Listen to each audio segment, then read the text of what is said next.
In the heart of a dense, verdant forest, a peculiar creature roamed. This wasn't a lion or a tiger, but a crimson-furred arboreal anomaly, the red panda.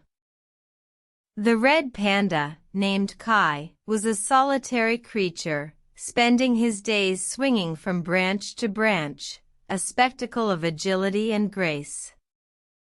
Yet, Kai felt an emptiness within, a yearning for connection, a missing piece in his life.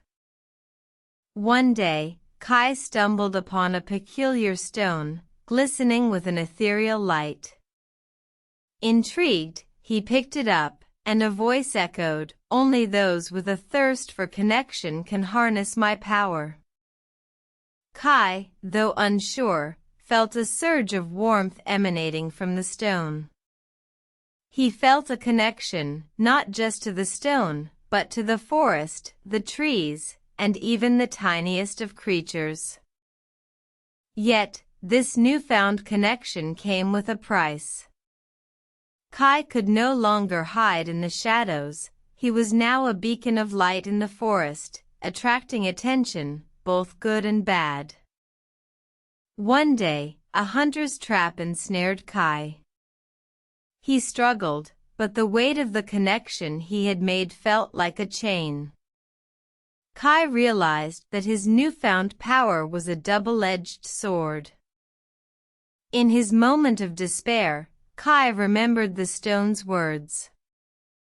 He had sought connection, and he had found it, but at a cost. He was no longer alone, but he was also vulnerable. In the end, Kai made a choice. He decided to use his newfound power to protect his forest, to foster connections, and to teach others the value of balance. He learned that connection, while beautiful, could also be a burden, but it was a burden worth bearing. And so, Kai, the red panda, became a symbol of connection and balance in the forest, a reminder that while we seek connection, we must also remember the price we pay for it.